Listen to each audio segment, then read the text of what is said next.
Good afternoon, everyone. Muito boa tarde para todos. Good afternoon to all the students that are here for the Portuguese 102 class, the History, Culture, and Literature of the Azores and its diaspora. Good afternoon to those of you who are following us on here on Zoom. Also, other folks that are on that are not students. Welcome to all of you, and welcome to those who are following us in the social media world and those who will follow us on YouTube and all the other channels. And thanks to the 30 plus groups that have agreed to carry this live as well. We're very proud to do this connection with the Azores through this class. It's a unique opportunity. And when we've been learning in class, of course, about the Azores, learn a little bit about the history, learn a little bit about some of the traditions, learn a little bit about the poetry. We've been reading for the last 2 weeks. Actually, the reminder to the students that they have a midterm due Thursday. That's always a wonderful thing to do, a midterm where they're comparing and contrasting three poets, two from the Azores and one from the Azorean diaspora. And so, reminder that that is due on Thursday. Those of you following us who are not students, you don't have to worry about a midterm. We're very happy to have our guests directly from the Azores, from the beautiful island of Pico. It is my second favorite island in the Azores, and the first one is not Terceira, by the way, just so people know. My favorite island in the Azores, although I'm from Terceira and I love my island, is Flores, and my second one is Pico, and then comes Terceira. But Terry Costa is a Canadian of Azorian ancestry. He made a drastic move from Vancouver, beautiful Vancouver, Canada, to also beautiful Pico Island, where his ancestors are from, where his parents are from. And he is a cultural icon, I should say that. Usually icons are after they're gone, but he is a living cultural icon in the Azores. And that's why we titled this talk to our students. And by the way, I want to remind our students there's a worksheet that goes along with this, so please do that. That's why we titled this Beyond Tradition, Cultural Activism in the Azores slash a labor of love. And I think for Terry, it is a labor of love because no one does what he does if you are not in love with your island, with your people, with art in general, and art for art's sake as well. So Terry, welcome. Thanks so much for taking time. I know that you're just finished the festival, and I think you're traveling tomorrow. Well, thank you very much. It's always great to talk, even though this is not my favorite medium. I like to be there in person. I like to feel and see and hear and touch, just like everything else I do here. But yes, it's literally a labor of love, even though in my birth country, we had a U in labor. Uh, it's those English words that separate Canada and the United States. But of course, I make my home now here on Pico Island, the mountain, as you might be able to see in our poster from Cardiff Festival, which it's our music festival here, and yes, it's my passion, and that's what I'm here for. So Terry, tell us a little bit about yourself. Who is Terry Costa? As I said, and you also alluded to, you were born in Canada. A little bit of a bio, and what drove you to go back to to go to the Azores, not back. You were born. Yeah. Well, I'm the product of an adventure of two beautiful, wonderful people that decided to in the '70s go check out Canada, and I was built and born, as I usually say, to my theater students. I was built and born in Oakville, Ontario, because my mother found out that she was pregnant 2 years after they were in Canada, and they were actually planning to come back to Portugal. But I was coming along, and they had to stay a little longer because of me, and so I was born Canadian. But my childhood was spent here on Pico Island, so I have that very strong bond to the island that I didn't really even knew about it until I was an adult, and I returned at 14 back to my country of birth to do high school and college and university and work across Canada and the United States, which I did until my what I call my middle age, my late 30s. Uh, and I came to Azores because my parents needed some support, and I was in the time of my life that it was great to come here, and I chose the right moment because I had 5 beautiful years to learn about my parents, uh, and um, and to learn about Azores and fall in love with Azores Islands that I did not know. Only, in when I was in my 37, 38 years of age, I actually learned about Azores and island by island. I did go and research all the islands, walking and driving and flying around the archipelago.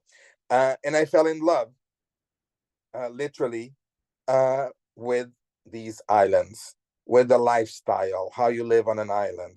Yes, of sometimes, there's that insular challenges, but it's a completely different world than living in a continent, living in Canada and the United States. And I decided to stay here more than the rest of the world. And that's what's been happening for the last 13 years now, because I just turned 50, and I celebrated by having a great car accident, not my fault, of course, and and and almost didn't make it to the full 50.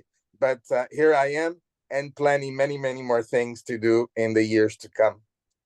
When you were in Canada, as you said, you went back when you were 14. You did your high school, you did your education, you became a professional in Canada, working throughout the U.S. and Canada as well, Canada and the U.S. as well. And did you were mostly in the Vancouver area for at least I know for part of your life you were there. And I first got to know you when you were kind of involved in the Portuguese American community at a different level, trying to bring different things to the community besides what was already being held that all communities have, the traditional festa and this and that. So what got you involved a little bit in the diaspora while you were here?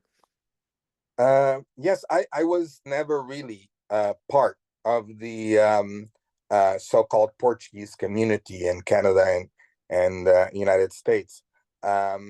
Only really later on, already in my 30s, I met a lawyer who was also a descendant, Manuel Azevedo, and he incentivized me to research my heritage, my Portuguese heritage.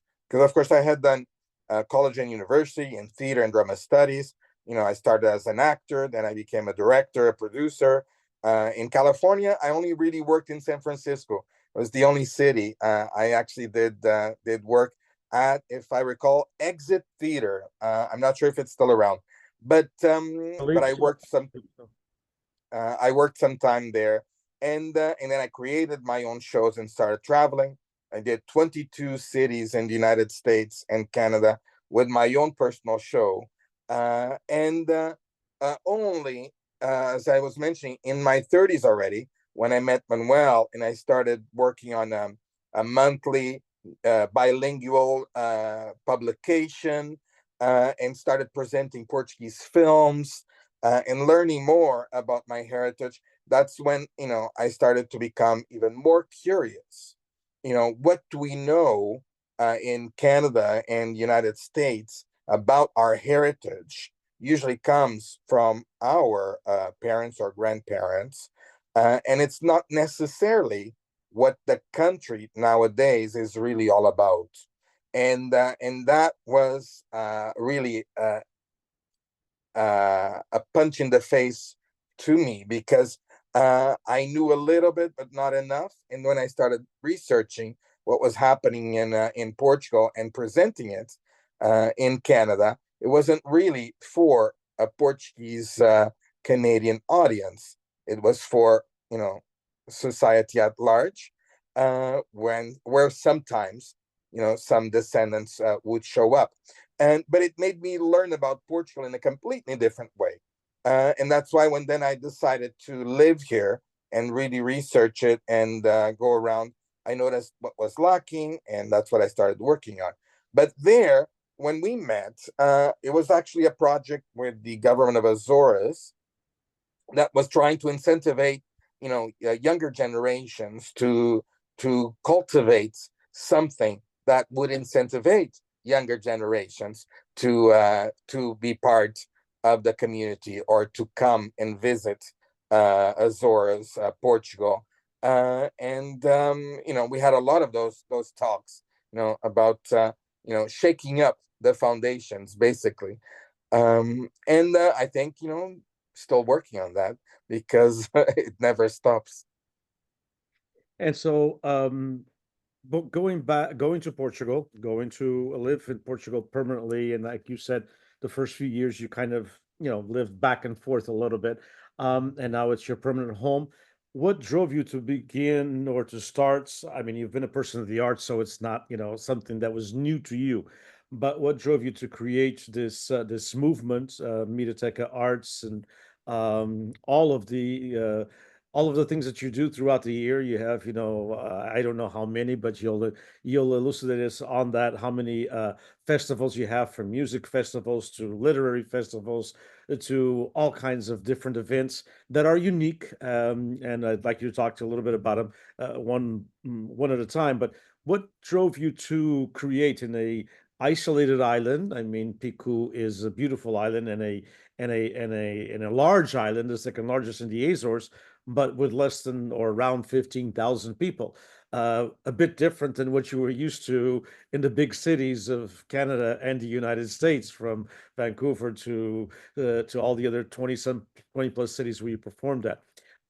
So what were your thoughts, and what kind of motivated you for that? Yeah, when I first came here, I used to say, in 1 week in Canada, if I didn't have the audience, that is the total population of the island, it would not be a good week. Uh, so completely different worlds, and also had to, look at through a completely different perspective of, what is art, and what are we creating, and who is it for, and what is it for, and how is it going to be perceived in a few years. So when I came, the first thing I did, when I told my parents that I was going to hang around a little bit longer, was to really go around all the islands. And I literally asked all the municipalities if they would give us space for an hour to talk about art, and just open the doors and let's see who comes in. And in 6 months, I met over 4,000 people in the 9 islands of Azores, from, arts and crafts to music, dance, opera, everything and anything you could think of from a creative, artistic perspective. And that was very exciting. Doesn't matter if I was in Corvo, the tiniest, smallest island, or in Ponte Delgado, the largest city. The concerns were exactly the same, which was, oh, we do these things, but unless, the municipality or the government invites us to do something, we don't really know how we can present it to the world. Me coming from, production, design, direction, and the stages, I was like, well, I guess I really have to be more of a manager and producer here, and create things, create opportunities for these people to express themselves, and not be afraid to construct, to create and present their work. And I was coming from the fringe movement, which exists all over United States also, which is artists supporting artists. There's no jury. It's about creating a community and giving the chance to whomever wants to participate. And I started Mediateca Arts, as an arts organization, nonprofit arts organization. And the first project was Fringe, Azores Fringe, creating a platform for creative minds, for artists to basically present themselves. And online, creating an actual, literally a platform that the artists could join in, which we continue to do on mediatecarts.com. and anyone from any island can just join in. They create their own page, and that way other artists can see, what they're doing. Am I off, or was it you? Oh, we're on. Sorry, Oh, I was just okay. trying to show people your site. That's great. Okay. And this way, with these, more than 4,000 people that I met, gave me that strength to start the first festival, Azores Fringe Festival, which is really open for anything from, people in university that do a project that connects with the world of arts, and they want to present it, to theater and dance and music, people trying out new music, and so on. So yeah, that's our old site, Mirateca. But if you click on the new one, it's a little bit more updated. You just go down a little bit and you click there, Novo site, new site. And basically now we're 700 members of the organization, and people make their own proposals, what they're interested in creating or developing or presenting, and we see if we can put that in our schedule. That's around Fringe, which is our spring, beginning of summer festival. Then a couple of years later, we needed more. And that's when I started, creating projects just like I used to do in Canada, that, around the theme. And we invite artists, be it local, be it national, be it international, to join. And in that way, cross culture exchange and intergenerational, which is very important here because, like in many places around the world, the young no longer talk to the more experienced, unless it's a professor. And even sometimes Because they have to, yeah. that might not happen. But then we created Cardas, the World Music Festival. Cardas just literally means strings. So it's basically any instrument that is plucked or with a bow. And that's how we've been doing it for the last 9 years. We just closed this Sunday, a great festival. And that, about 2,000 people participated. Doesn't seem like much, but on an island like this one, it is a lot. We have many, many events in order to reach the population and the different ages of population. So we create programs for babies, for the kids. We go literally into the schools. We invite the schools to bring, the older kids, the secondary level, to bring to the different stages, be it outdoors in nature or an actual auditorium theater space. And we go into the different spaces of the town in order to reach all the different ages. And that's, it's the most inclusive way of getting the people to participate, to be part of it. This year we also did a concert at the church, the main church, and also brings different audience out. And it was, it was quite a popular event. So it's something we're going to continue to do, to put classical music in the local churches, and people can go in the middle of the day to see an amazing artist that in the city they might have to pay 100 euros to see it, but here they can just walk into their church and they see this amazing artist. The same way, younger artists that are experimenting with the instruments and taking it to a different level for with the new technology, of course, they also have the place here. So that's Carthage that we just finished, and now I'm about to post the information for the Azores Bird Watching Art Festival and the Anima Pix, which are very unique festivals here on the island that in very thematic, the arts, the birds and nature, but all through arts.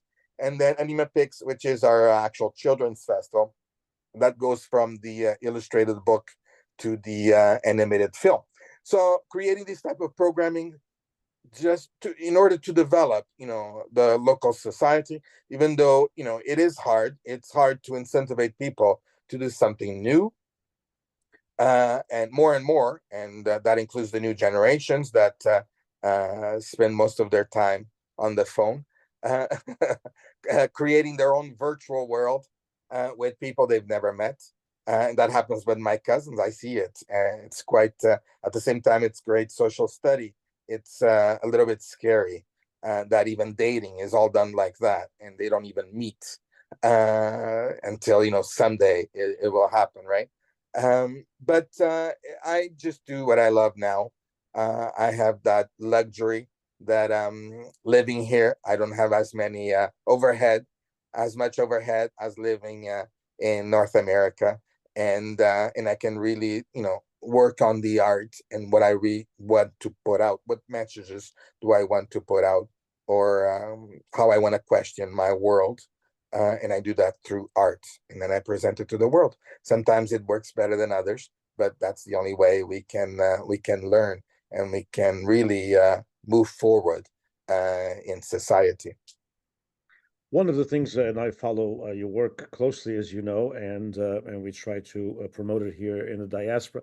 One of the things that I always have been mesmerized by is how it is very inclusive. Sometimes people think art is just something that somebody gets up on stage and performs whatever he or she knows how to do well, and we all applaud, and then we all go home. And that's not what you do with your programs. They're very participative. I mean, just this morning when I was working on the piece that you sent us, the press release that we translated to English on the Yes, thank you for that. next on quarters for next year, yeah. And you had some wonderful pictures, playing a musical instrument with children who were like I don't know, maybe 4, 5, 6 years old. And so do you do what I know that you are all for inclusive, and that's how Azores French, part of the French movement throughout the world began. But I had a friend of mine who's been long gone, unfortunately, about 20 years now, actually. Emmanuel Felix, which was a great poet who lived in the island of Terceira.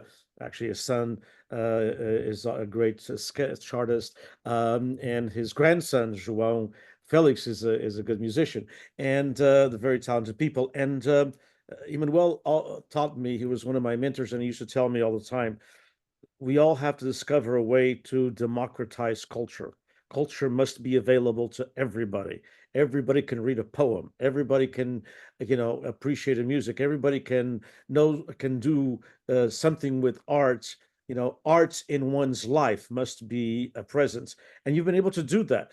How, how going from a very structured society, which the Azores are, very conservative in the aspect of, in many ways, but especially in, art is this and this is, and it's in these different compartments. How has it been to have this so-called, I would call it literally a revolution in the last 10 years that you've done? I have to admit that the idea of conservatism is really just a political way of seeing the region, because I came here as a son of the island, even though, I have to admit, I was a foreigner.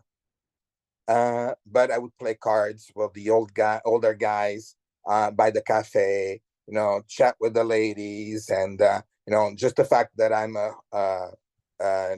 live my life as who I am, as a gay man coming here, my people, might not been the most friendlier, and that was exactly the opposite, because I was living my life naturally in society.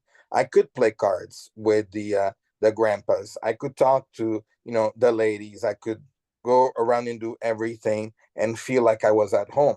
And I think I integrated much easier than some people sometimes integrate in a society, just because I was really just being myself, and trying to figure out if I really wanted to make this my life. But believe it or not, the idea of inclusivity and in terms of art and in terms of embracing different audiences. I learned that from my first years of traveling, my first years of performance, which was probably before then most of your students were born, in China and Japan. Uh, because at that time, and still, some circuits, they pay more for the artists to stay after the show, hanging out with the audience than they pay for the show. And that's when I started noticing that in certain cultures, you really just need to talk directly. You need to answer questions directly. Of course, the Chinese, especially the area of Macau, because my first place that I performed in Asia was at the Hilton Macau. So, not a shabby place. But then the same thing with Japan. People really want to know about other cultures. And that was the hour or 2 hours or sometimes 3 hours after you did your show. That's what it was all dedicated. So when I came to Azores and I started learning about what was missing here for me, not for the people, because the people then that was not part of their lives, right? Having performance art at the local hall was not a thing. They were used to it. But when I started coming here and I started doing that, then it started becoming an inclusive space that people that really, let's go see what he's up to. When I first started the Miratech Arts Galeria Costa, which is the outdoor property that is now part of our organization, the first piece was I found an altar on the side of the road. It was already kind of falling apart, a wooden altar, and I fixed it and I painted bright pink, and I put a bottle of wine inside of it, and I planted in the middle of the property, which was lots of black rocks and some vineyards around. And the men that were working the property started questioning and taking pictures, taking it home to their wives, telling them about that. And all of a sudden, people started coming to the middle of the property to see what is this crazy Canadian guy doing with an altar in the middle of the property. And that was the birth of something new here, which is giving a space for artists to create and leave it outdoors, ephemeral. If Mother Nature wants to take over a few years, let Mother Nature take over. If it's something done with materials that will stay longer, even much longer than our lives, then let's do it. And that's what that space is about. But it created, a hustle and bustle. The older ladies would come and I have to tell Tia from America when she comes here, now she can come and see art. Because that's how they started seeing art in a completely different way. And with every project that we do, we just present it to the people and give an opportunity for them to respond. It might not be for everyone, of course, but it's there. And if it's there, they have a chance to learn about it and maybe take it home, be it in their minds, or buying a piece of art that is completely different to take it to their house. But we do that with music, we do that with dance, we do it with sculpture. Doesn't matter what it is. The Smiling Stones project has become a huge success. Like, people come from other countries to photograph the lava bombs that Elena Amaral, an artist who is now in her 70s, naively does these smiling faces on the lava bombs from the mountain. And we created a route around the islands, and it has become a huge attraction. Sometimes we get messages, somebody was here from Croatia or from Thailand. They're like, we only found 32, but we saw online that it says there's over 200. I guess we need to spend more days to be able to find them all. And it has become a contest for some people. How many can you find around Pico Island? That's something that, before we started working this way, nobody thought of it, of doing something like that, something that comes from the mountain, from the island, and then give it back to the island again, but in the form of art, public art. I love doing this. And you're good at it, and you get, of course, people involved. Most of your or all of your projects throughout the year have really an international flavor. In other words, you have artists from different islands of the Azores, but you also have artists from mainland Portugal, from other parts of Europe, from North America, from South America, from Asia, from Africa, from different parts. So how have you been able to build this? As a word of mouth, or participating in some other festivals I know that, and conferences that you've gone to yourself?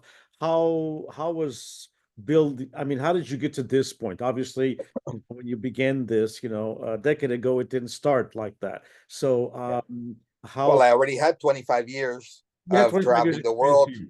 Sure. and working in the arts. So I did meet a few thousands of people around the world in this sector. But creating it here and giving that opportunity was easy. Now, being able to host, being able to support is not as easy. Like everywhere else in the world, we apply for grants, we look for sponsors, for donations, anybody that can support. There's a way of being able to support for us to build this. This past weekend, we reached 2,780 artists that stepped onto this island of Pico since we've started, just because of Miratech Arts, from 64 countries.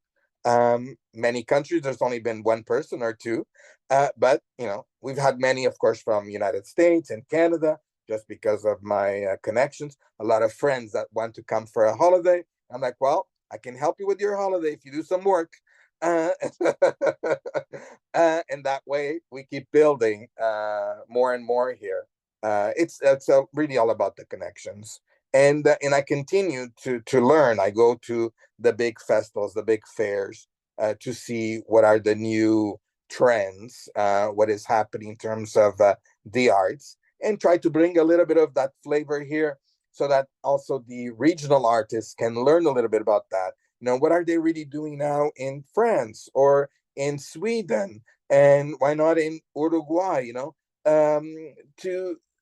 It's really about learning what others are doing and adapting it to us, for our region. The same way, what are we doing here that we want to take outside, which is a huge challenge. There's no programs that support that yet in the cultural sector, but it's really necessary to build in the next few years, because in the last decade, it has really exploded the number of residents, the number of Azorians that are working in the arts. In terms of arts and crafts, there's been some programs that have developed through the system that support, and you can create your own ateliers, your own shops, and actually many people have done that, including some people have chosen to live on the islands but came from other countries, and they do really well here, because they create things with their hands that they can sell, they can pass on to other people. And not many Azorians live off of their art. We still have a lot of educators that are also artists, but we also have lawyers and nurses that are also artists, just like everywhere else in the world. But there's quite a few more people that are working in the arts. That's their job. So we also have to teach, the society that, we are also an economic sector, and it needs to be developed more. If a construction company can get millions, why can't, an art center that is also hiring people, that is also supporting the local economy through, the restaurants, through the hotels, and local spots, through transportation and everything. And basically, I usually tell the cultural department, all the money we get from the government is to take the people around the islands, to give them a chance, because a writer from one island doesn't really have an audience on another island because they're not known. So we've been working on that, to the point that in the first year, Carolina Cordeiro, she used to say, it was just us. We were the writers, the artists, and the audience for each other. But now you get people joining in that are not artists, that are really just audience. They're consumers of culture. And that's very exciting to see that progress. That, 12 years ago, I was told, oh, that does not happen here. You shouldn't waste your time in this because people just do not come. When we reached 2019, which was really our high point up to now, it was quite exciting to see a hall, with 100 people, to hear somebody talk, and not somebody that they knew. That was even more exciting. Or to come and see a theater piece from another island, from actors that they do not see on TV. And that was very exciting for me as an artistic director and as an artist. Of course, COVID changed that again, and we restarted everything. And we've noticing that this year, we had 43 events in the music festival to reach 2,000 people, which is, seems crazy in terms of a financial point of view, but it's necessary because what we're building here is the mind. We're building the soul. We're building, the happiness of the society. And if we do not invest in culture, what are they going to learn about us in centuries from now? If we look at the past, the civilizations before us, what do we know about them? Everything is through culture.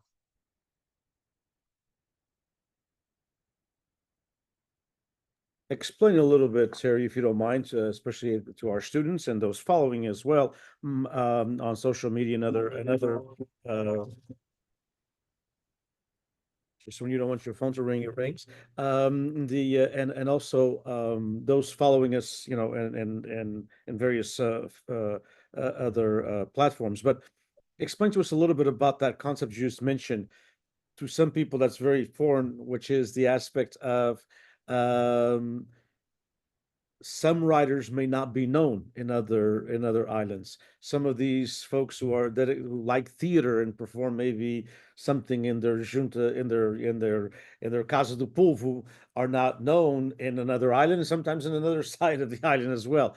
Explain to us a little bit of how your work's been to also not just bring, and this is magnificent, almost 2,800 artists from 64 countries, but also you've done what I believe to be a great job in connecting Azorians. Yeah, when I mentioned in the beginning, we're 700 what we call members. They're people that have joined the organization from the 9 islands. And every year, about 10% of them make a proposal of something they're working or to develop or to present. And that's how we basically write our grants. Is we need to take these artists a little bit further, and take them out of their island, go to another island, develop a little bit more, present, and so on.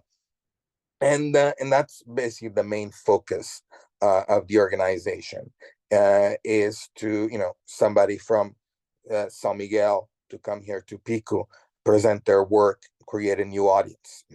There in Canada, United States, when we applied for grants, that was the main thing, creating new audiences. If you are working on the creation of new audiences, you are always given a lot more funds, because it just makes sense.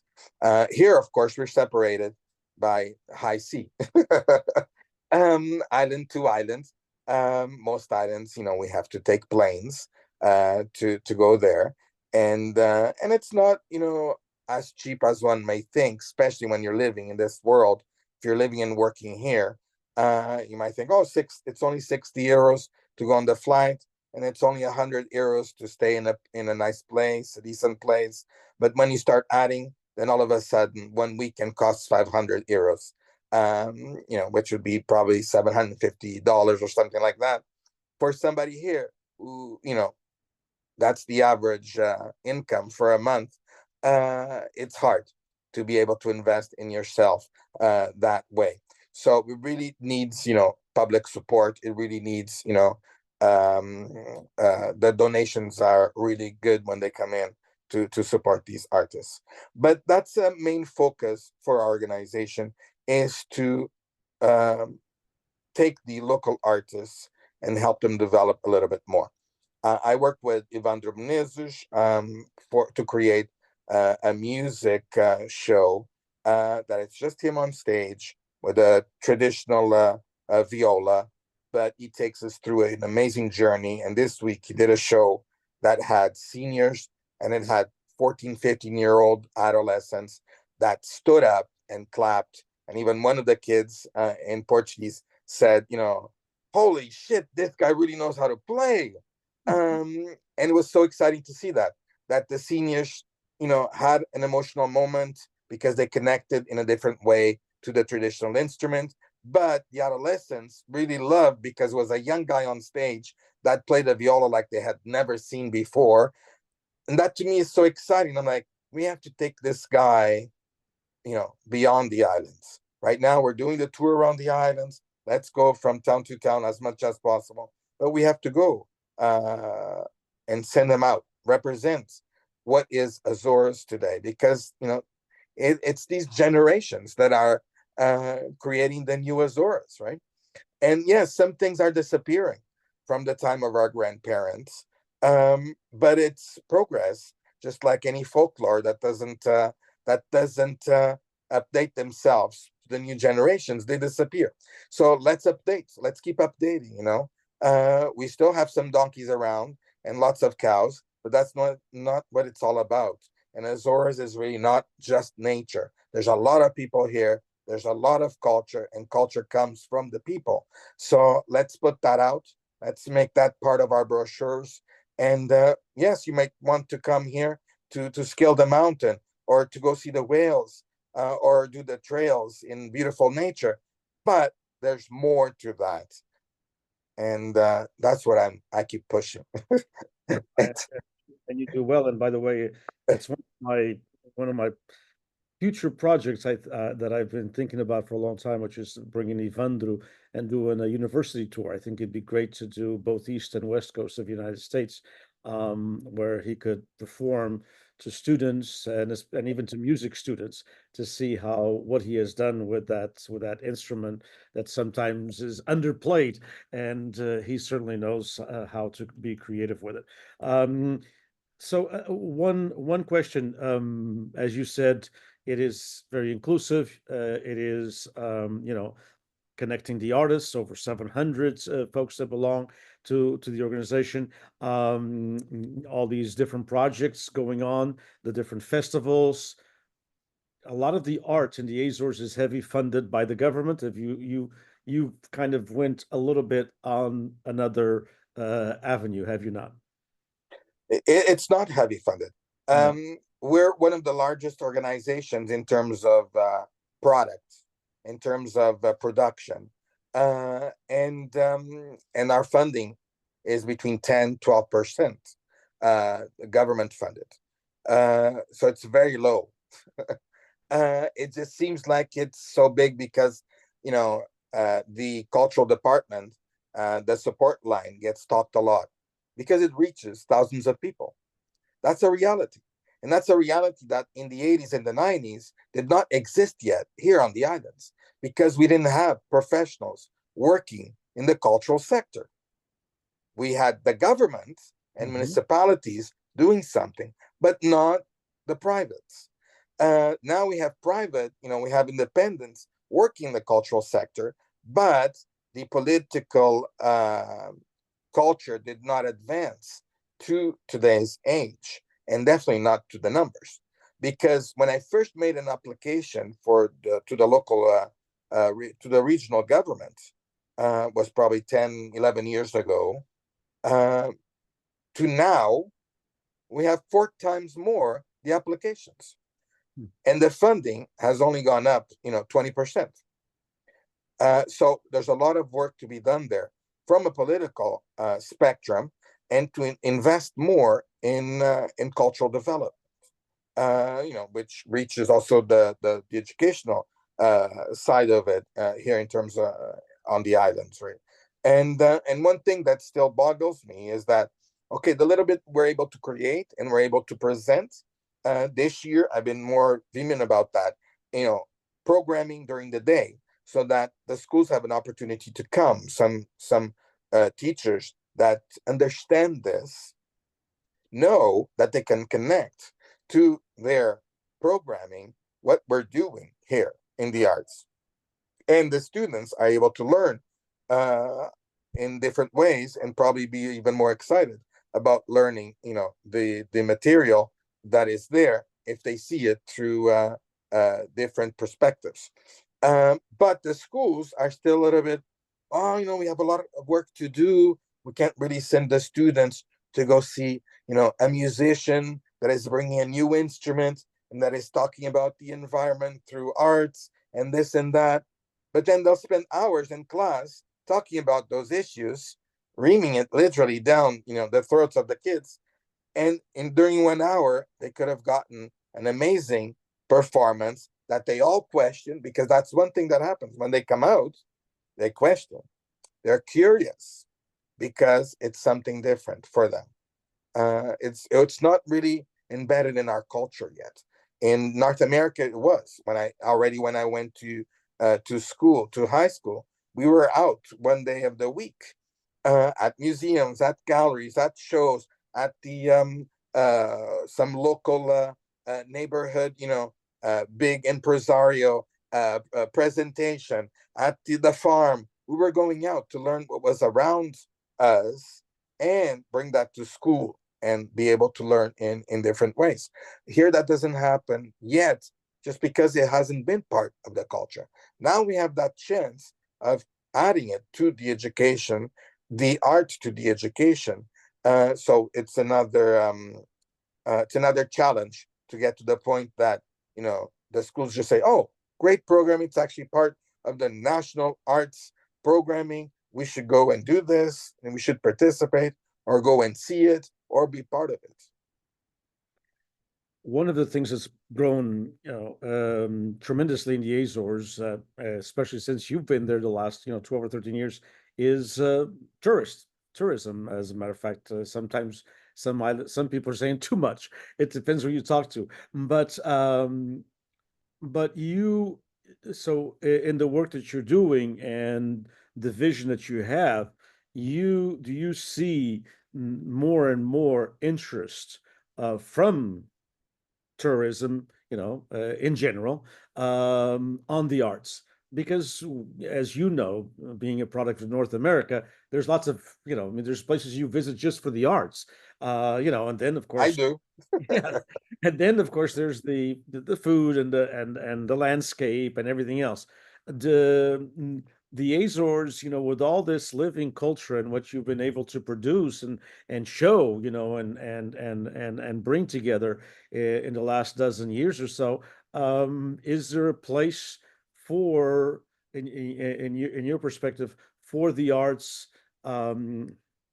as a tourism call, let's put it that way, to the islands? Because indeed, as you said, it's a lot focused on, and they're great things. I'm not saying they're not. It's focused on, whale watching, on the beautiful trails. It's focused on nature, which is, Yeah, nature's still number one, right? And it should be while it's still here, because just like the mountain, someday they will close the mountain to the humans, because erosion is rapidly scaling. So nature continues to be number one, but cultural tourism is growing rapidly around the world, and people are looking more and more for something that is a little bit more substantial, besides going to a place and eating wonderfully, which you do here on every island. We have amazing food, and we have food, that goes from the traditional all the way to food that has been adapted from the tradition. That is fantastic, because people do come here and they can have gourmet in a way that is still Azores. And cultural tourism is growing rapidly, and more and more people are coming to the islands, and they're asking, what they can do at night, what they can do after the trail, what they can do, so and so. And we're seeing that, especially music. Music, of course, is the art that transcends all borders easier. And so they ask, are there music shows and so on? Something that actually needs to be developed a lot more locally, because unless it's the traditional feasts that usually come with religion, there's not much more, especially outside of the cities. And even in some cities, there's not much more, because the folklores aren't around every day to present themselves. And more local programming is necessary, and programming that travels the islands to showcase each other. And that's what we're trying to work on it here. It's a huge challenge. There's no money for it. So we really have to believe in this. O amor à camisola, something that the Portuguese say a lot, and it's true. But the fact is that arts were always just a hobby in our culture. And in the last decades, it's been changing. So does the political political culture needs to change in the same way, and catch up with the society. And as we come upon the end of this conversation, and I know that you have to rest for your trip, but and our students have just a few more minutes, but one very quick question. And first and foremost, congratulations on all the work, and thanks on behalf of, as an Azorean outside of the Azores. It's wonderful to see what's going on in this archipelago, thanks to and in culture, a lot to your creativity and your hard work and your commitment and your vision. But then there's also Terry Costa, the author of children's books, and we've talked about that. We had actually a session that you participated with a couple of other authors as well. But tell us, how did that come about, and how is that project going? Well, I created a character, Nevda, which is inspired by a tiny little flower from a mint plant, Calaminta, that exists here a lot on the island of Pico. And then through illustration, very simple stories, so you can learn about the Azores. That's how it started, Nevda in the Azores. Now that book, this weekend, I'm actually going to Paris to present the French version.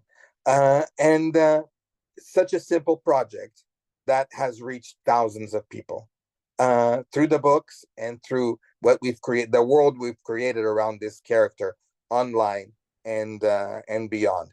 Of course, now there's a second book that she traveled to the Americas. She also stopped by in California. She went to visit the King of Sweet Potato and and the Golden Gate Bridge. So California is part of the second book, Nevda in the Americas.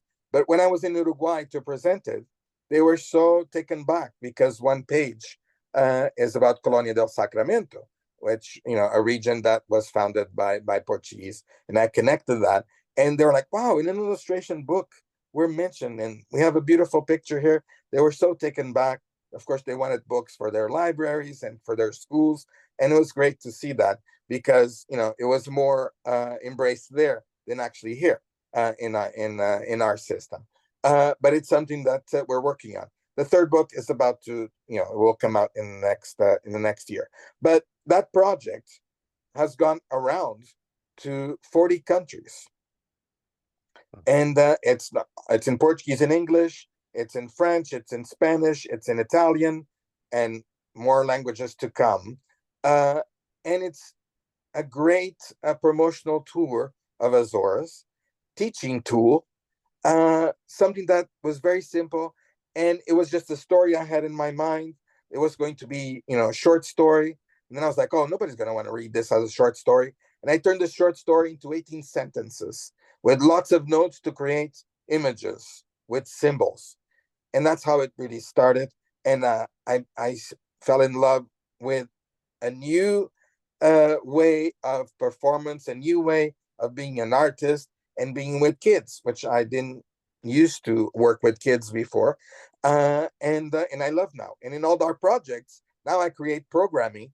So it's dedicated to the kids, to the little ones, because if we're able to instill in their minds, this world of arts and creativity and imagination, and it's developed in their minds, then they're the future audiences. They're the ones that going to keep this alive. So I'm really following this passion and publishing other people's books that is really for the child in all of us. And I'm going to do a lot more. The simpler, the better, as long as there's some message that comes across to anyone, no matter the age. Terry, thank you so much on behalf of the Portuguese Beyond Borders Institute at Fresno State. We need to have you visit California. It's been a long time since you've been here, and promote the book. And again, unfortunately, me and Evandro, we'll go together. He does the music. I do all the planning. He does the music, and then I do all the storytelling and performance and so on. So let's go together, travel the world. Let's see if we can put a university tour together here, at least in California, with 5 or 6 universities. I think that'd be awesome. On behalf of PBBI-Fresno State, thank you so much for all you do. Thank you for taking time with our students. I'm sure that they learned a lot about the Azores that I wasn't able to do. They learned how someone can take a passion, go to this island where they were born, where they went as a child, and then came back as an adult, and actually live your passion in a different way, but continuing doing basically what you did in the United States and Canada, or in Canada and the United States, as a person of a theater and a person that of the arts, and taking that into these islands that sometimes have been forgotten. So on behalf of PBBI Fresno State, thank you so much. On behalf of my students, on behalf of the community, we appreciate all you do. Thank you so much. Appreciate it. Take care. Till next time. Ciao, ciao.